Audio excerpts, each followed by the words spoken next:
ہر میدان میں پیچھے رکھنا چاہتے تھے، تو دوسری طرف انگریز انہیں برِ صغیر کی سب سے پست قوم سمجھتے ہوئے ان پر آگے بڑھنے کے دروازے بند کر رہے تھے۔ تب رب کائنات کی رحمت کو جوش آیا، خون پھر خون ہے بہتا ہے تو جم جاتا ہے، خون پھر خون ہے بہتا ہے تو جم جاتا ہے، ظلم پر ظلم بڑھتا ہے تو مٹ جاتا ہے۔ جناب علی تو پھر 25 دسمبر 1876 کو کراچی میں پیدا ہونے والے محمد علی جناح ہی وہ اصل ہیرو تھے جن کا پچھلے 100 برسوں سے مسلمانان ہند بے تابی سے انتظار کر رہے تھے۔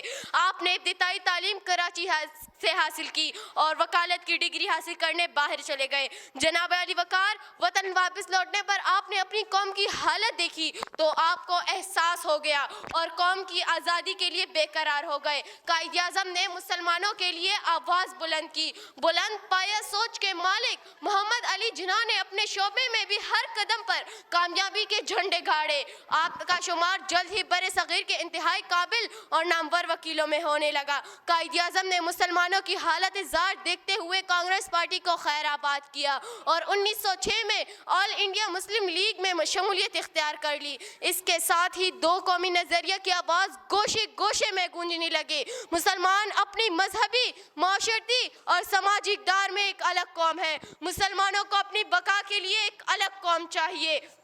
دیکھتے ہی دیکھتے پوری قوم کی آواز یکجا ہو گئی۔ ملی نہیں ہے ہمیں عرض پاک تحفے میں، ملی نہیں ہے ہمیں عرض پاک تحفے میں، جو لاکھوں دیپ بجھے ہیں تو یہ چراغ جلا۔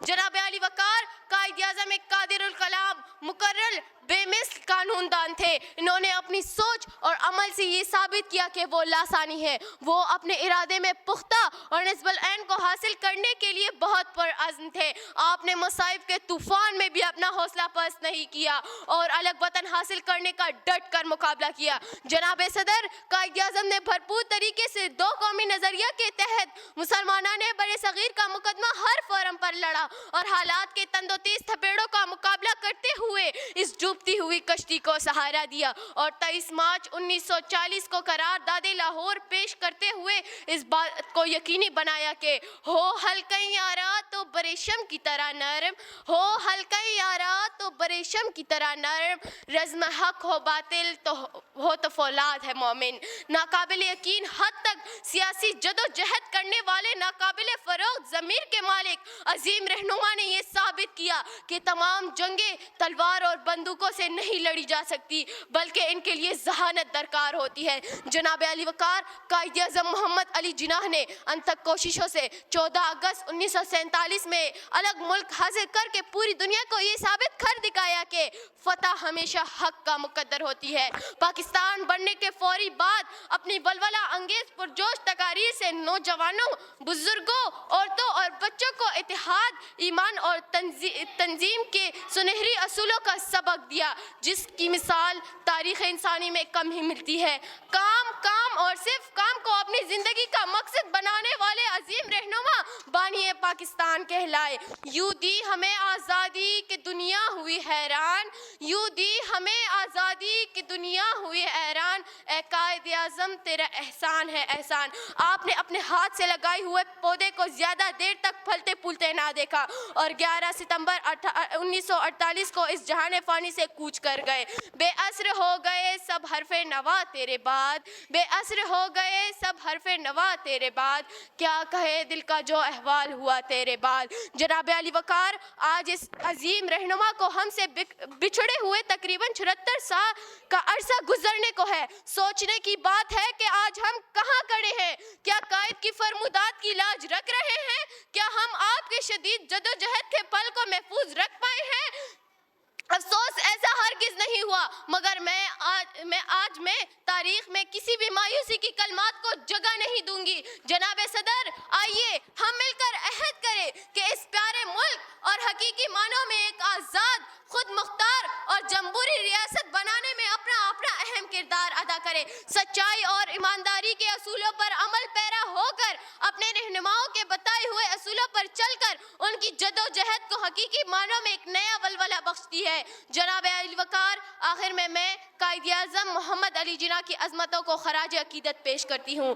تو نے اس کو سینچا ہے لہو سے اپنے، تو نے اس کو سینچا ہے لہو سے اپنے، تیری خوشبو سے تیرا باغ ہمیشہ مہکے۔ شکریہ۔ Thank you, Muskan. Now Halima Bibi, please come on stage.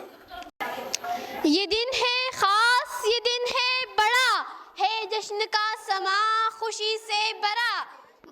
جناب صدر، محترم اساتذہ کرام اور میرے عزیز ساتھیوں، السلام علیکم۔